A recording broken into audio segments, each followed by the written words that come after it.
बुधवारी सकाळी 8:10 राज्याचे उपमुख्यमंत्री अजित पवार यांच्या खासगी विमानाने मुंबईमधून बारामतीच्या दिशेने उड्डाण केलं. नियोजित वेळेनुसार सकाळी 8:50 अजित पवारांचे विमान बारामतीमध्ये लँड होणं अपेक्षित होतं, पण लँडिंगच्या वेळेस विमानामध्ये बिघाड झाला आणि रनवेच्या शेजारी असलेल्या माळरानावर हे विमान लँड झालं आणि जमिनीला टच होताच या विमानाचा स्फोट झाला. त्यानंतर 10 मिनिटात जवळपास 4 ते 5 स्फोट झाले आणि विमानाचा अक्षरशः कोळसा झाला. अजित पवारांचा जागीच मृत्यू झाला. अवस्था इतकी भीषण होती की अजित पवारांच्या हातातलं घड्याळ आणि डोळ्यावरचा गॉगल यावरून अजित पवारांची ओळख पटली. आता अजित पवार यांच्या विमानाचा अपघात होण्याआधी नेमकं काय घडलं होतं याबद्दलचे अपडेट समोर येत आहेत. पहिल्यांदा फसलेलं लँडिंग, त्यानंतर मेडेकॉल आणि इमर्जन्सी लँडिंग, नेमकं काय घडलं, संशयाचं धुकं का तयार झालंय, पाहूया या व्हिडिओमधून. सगळ्यात आधी आतापर्यंत समोर आलेला अपघाताचा घटनाक्रम बघूयात. पुणे बारामती परिसरात दाट धुकं असल्यानं दृश्यमानता अत्यंत कमी होती.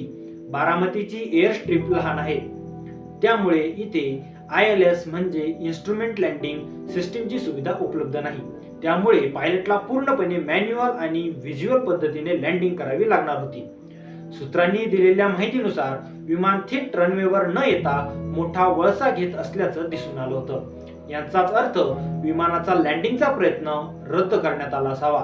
दाट धोका असल्यामुळे दृश्यमानता कमी होती. अशा वेळी रनवे योग्य पद्धतीने अलाइन करणं अवघड झालं असावं आणि त्यानंतर दुसऱ्यांदा लँडिंगचा प्रयत्न करण्यात आला. दुसऱ्यांदा लँडिंगचा प्रयत्न झाला त्यावेळी पायलटन मेडिकॉल दिला म्हणजे इमर्जन्सी लँडिंगची वेळ आली होती. विमानात मोठा बिघाड झाला होता. DGCA मधल्या सूत्रांनी माध्यमांना दिलेल्या माहितीनुसार हा टेबल टॉप रनवे असून लँडिंग दरम्यान विमान रनवेच्या कडेला कोसळलं. सुमारे 100 फूट उंचीवर विमानाचा ताबा सुटला आणि रनवेपर्यंत पोहोचण्याआधीच विमान जमिनीवर आदळलं. जमिनीवर आदळल्यानंतर मोठा स्फोट झाला आणि त्यानंतर सलग छोटे स्फोट होत गेले. विमानाला भीषण आग लागल्यामुळे तात्काळ बचाव कार्य करणं शक्य झालं नाही. सध्याच्या या अपघाताची सखोल चौकशी सुरू असून अपघातातच नेमकं कारण DGCAच्या अंतिम अहवालानंतर स्पष्ट होणार आहे. आणखी काही माध्यमांनी दिलेल्या माहितीनुसार या विमानाची धुरा कॅप्टन सुमित कपूर आणि शांभवी पाठक यांच्या हातात होती. धुक्यामुळे दृश्यमानता कमी होती, त्यामुळे दोन्ही पायलट्सने बारामती विमानतळाच्या रनवे 11 वर उतरण्याचा प्रयत्न केला. मात्र धुक्यामुळे त्यांना रनवे दिसलाच नाही. पायलट्सने विमान पुन्हा वर घेतलं आणि थोड्या वेळाने पुन्हा विमान उतरवण्याचा प्रयत्न केला. यावेळी विमान रनवेच्या दिशेने सरकलं, पण रनवेला स्पर्श करण्यापूर्वीच ते उलटलं आणि जमिनीवर आदळलं. अपघाताच्या अगदी आधीच कॅप्टन शांभवी पाठक यांचे शेवटचे शब्द होते, ओ शिट. एका बाजूला अजित पवारांचा पार्थिव ज्या बारामती मेडिकल कॉलेजमध्ये ठेवण्यात आला आहे तिथे प्रचंड गर्दी जमली आहे, तर दुसऱ्या बाजूला अपघाताचे एक CCTV फुटेज सुद्धा समोर आलंय. पेट्रोल पंपावरच्या CCTV फुटेजमध्ये 8:46 1 सेकंद यावेळी रनवे जवळ मोठा आगीचा स्फोट उठल्याचं आणि त्यानंतर धूर येत असल्याचं दिसून आलं.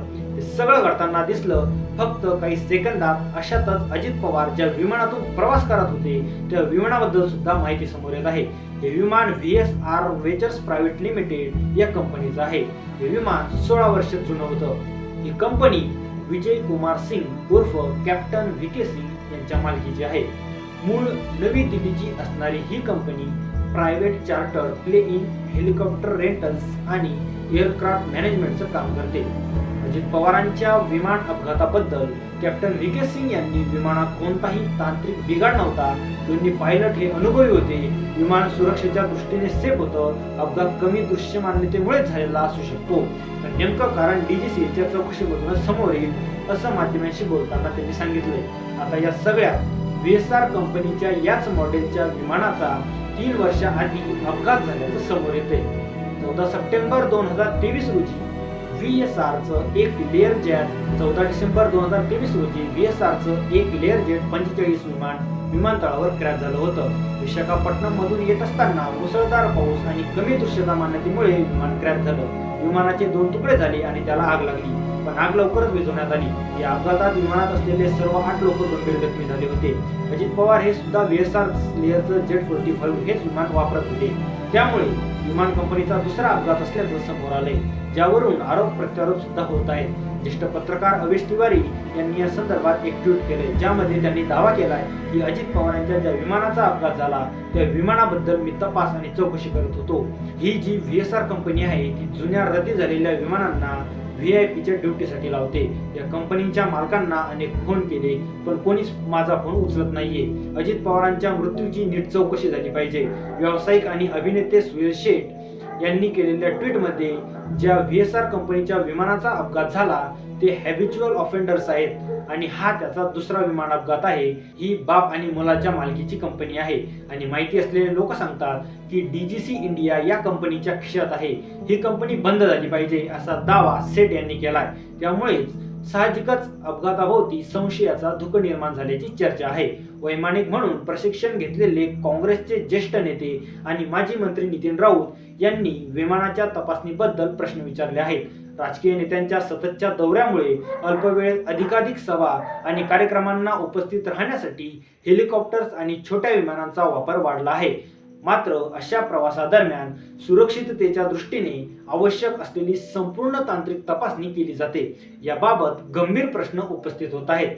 राजकीय नेते वेळेच्या मर्यादेमुळे घाई गडबडीत हेलिकॉप्टर आणि लहान विमानांचा वापर करतात.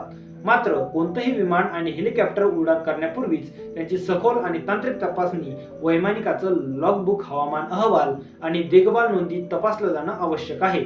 संबंधित घटनेच्या वेळी ही सर्व प्रक्रिया काटेकोरपणे पाळली गेली होती का याची चौकशी झाली पाहिजे, अशी मागणी राऊत यांनी केली आहे.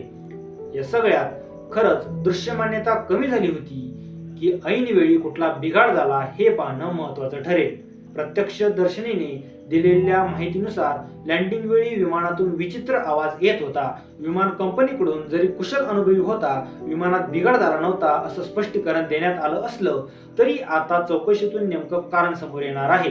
AIBचं पथक सुद्धा बारामतीच्या दिशेने तपासासाठी रवाना झालंय.